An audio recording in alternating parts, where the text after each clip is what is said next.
মূর্খ লোকের জন্মই বৃথা, মূর্খ লোক পশুর সমান। এটা কিন্তু আমার কথা না, মাইন্ড করবে না প্লিজ। এই কথা কার কথা? কোরআনের কথা।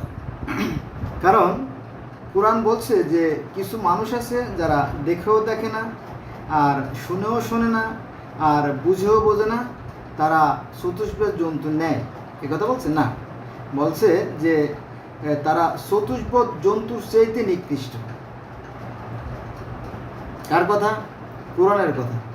তার মানে কি, যারা নির্বোধ, যারা বিবেকহীন, যারা অজ্ঞানী, যারা illiterate person, illiterate, not literate but illiterate, অর্থাৎ মূর্খ, তাদের জন্ম বৃথা। আমি তাদের জন্য আলোচনা করি, আশা রাখি ভালো লাগবে। এই যে আমাদের পৃথিবী, এটা আমাদের পৃথিবী, আমরা বিশ্ব ব্রহ্মাণ্ডের কথা বাদে দিলাম, ওটা তো অনেক ঊর্ধ্বের ব্যাপার। এই যে পৃথিবী, এবার কীভাবে পরিচালিত হয়, কীভাবে প্রাণের সৃষ্টি হয়, আর কীভাবে জীবের খাদ্য তৈরি হয়, সে ব্যাপার নিয়ে আলোচনা করবো। বেশ জটিল হবে, আমার সাথে থাকবেন। সূর্য যখন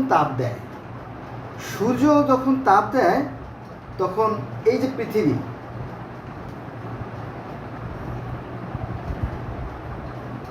গোটা পৃথিবীতে যত গাছ আছে, ছোট থেকে বৃহৎ, সব গাছে খাদ্য তৈরি করে।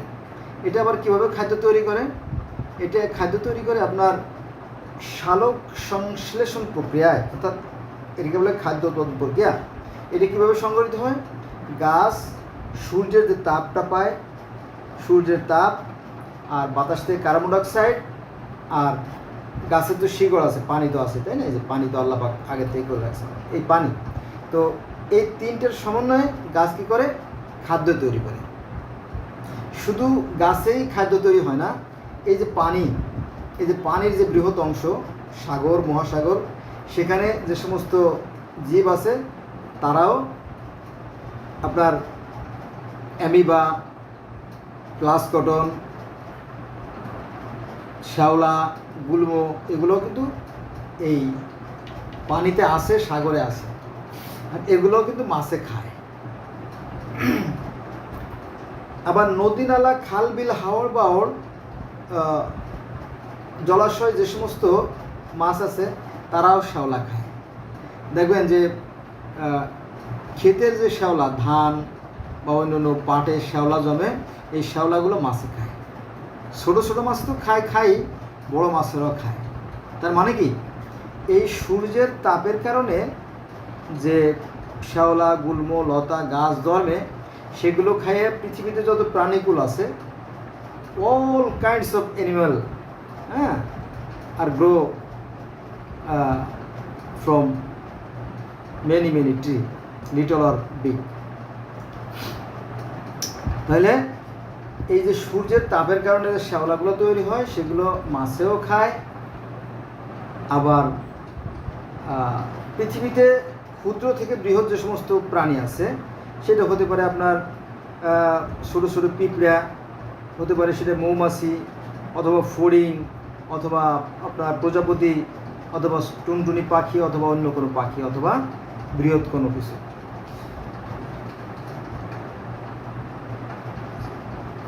আপনার পোকামাকড়ে ঘাস খায়, জানেন তো?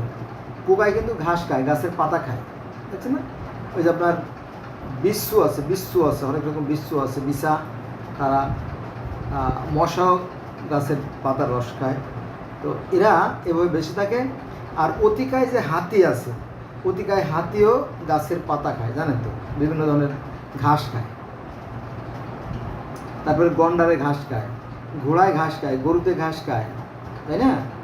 এরপরে আপনার উটে ঘাস খায়, জেব্রায় খায়, জিরাফে খায়, ঘাস খায় না? ঘাস খায়। তো এই ঘাসগুলো তৈরি হয় কীভাবে? সূর্যের তাপের ফলে। হ্যাঁ, সূর্যের তাপের ফলে ঘাস খায়। এটা কিন্তু মানে খুব সিরিয়াস সাবজেক্ট, খুবই মারাত্মক বিষয়, খুবই গুরুত্বপূর্ণ। সাধারণ মানুষ এটা জানে না। বুঝা গেছে বিষয়টা? তাহলে সূর্যের কারণে শুধু গাছে, পানিতে, ডাঙায় যত প্রাণী আছে, তারা খাদ্য পায়।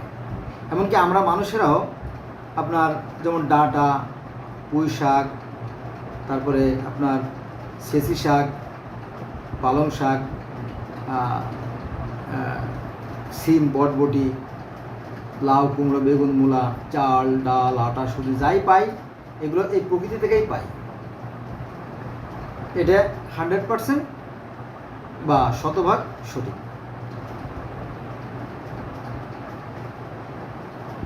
এটা গেল খাদ্যের বিষয়টা। আর এই যে আমাদের প্রাণ সৃষ্টি হয়, এই প্রাণও সৃষ্টি হয় বাতাস থেকে। এই বাতাসের মধ্যে আছে অক্সিজেন, যেটা আমাদের বাঁচতে সাহায্য করে। শুধু আমরা না, পৃথিবীতে যত প্রাণীকুল আছে, এই যত মাছ আছে তাদের শ্বাস প্রশ্বাসের জন্য এই বাতাসের প্রয়োজন। দেখবেন যে প্রতিটা মাছের পেটের ভিতরে একটা বায়ু থলি থাকে, জানেন তো? প্রত্যেকটা মাছের ভিতরে একটা বায়ু থলি থাকে। আর ছোটো ছোটো মাছরা তো পানির অল্প গভীরে থাকে, ওরা ফুট দেয়, ফুট দিয়ে দিয়ে অক্সিজেন নেয়, মানে বাতাস নেয়। ঠিক আছে?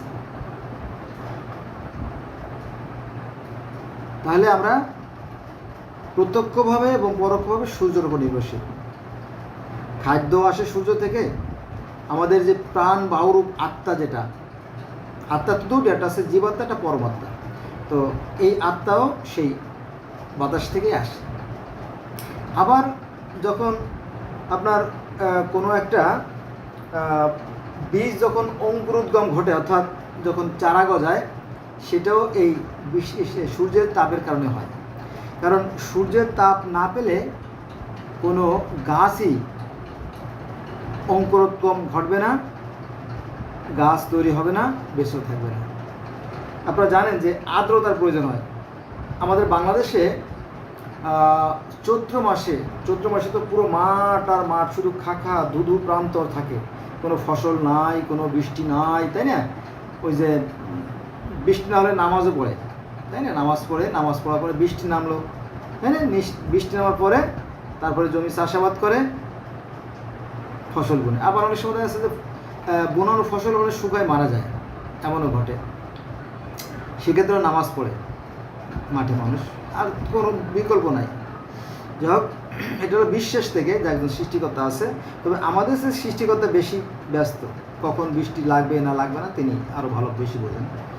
তো সেক্ষেত্রে চৈত্র বৈশাখ মাসে আমরা মাঠে আমন ধান বুনি। তো সেক্ষেত্রে যখন বৃষ্টি নামে জমি চাষ হয়, চাষ হলে পরে ফসল বোনানো হয়। তারপরে চৈত্র বৈশাখ জ্যৈষ্ঠ বৃষ্টি নামা শুরু, আষাঢ় মাসে তো, তাই না? এখন আষাঢ় মাস, আজকে হচ্ছে কত? আজকে হচ্ছে 4 তারিখ, 4/7/2025 সাল, শুক্রবার। তো এখন পানি আর পানি, তাই না? নদী নালা, খাল বিল, হাওড় বাওড়, শুধু পানি আর পানি। এই পানির মধ্যেও আবার রহস্য আছে। এই পানি এখন দেখবেন যে নদী নালা, খাল বিল, হাওড় বাওড়, জলাশয়, ডুবা, পুকুর, মানে যত রকমের জলাশয় আছে সমস্ত জায়গা মাছে পরিপূর্ণ, কানায় কানায় মাছে পরিপূর্ণ, তাই না? অসংখ্য ডিম দিচ্ছে, বাচ্চা দিচ্ছে মাছে, তাই না? এরপরে আবার এই মাছগুলো আবার কার্তিক অঘ্রাণ মাসে ধরা পড়বে, যখন বর্ষার পানি নেমে যাবে। আর যেহেতু এখন বর্ষা হচ্ছে, বৃষ্টি নামছে, সামনে প্রচুর পরিমাণে খাদ্য পাওয়া যাবে, তাই না? তো এই সময় দেখবেন যে বকেরা ডিম দেয়, কাক, যত শালিক, দোয়েল, ময়না, টিয়া, যত রকমের পাখি আছে তারা সবাই কি ডিম দেয়, বাচ্চা দেয়। কারণ সামনে প্রচুর পরিমাণে খাদ্য পাওয়া যাবে। যারা মাছ ভোগী যারা মাছ ভোগ করে তারা মাছ পাবে, আবার ফসল হবে। বৃষ্টির কারণে তো ফসল হয়, বৃষ্টির কারণে তো ফসল নাই, এগুলো হবে। তো সব কিছুর মূলে এই শক্তি, এই সূর্য হচ্ছে একটা শক্তি। এই সূর্যের কারণেই আপনার সব কিছু সৃষ্টি হয়, আবার ধ্বংস হয়।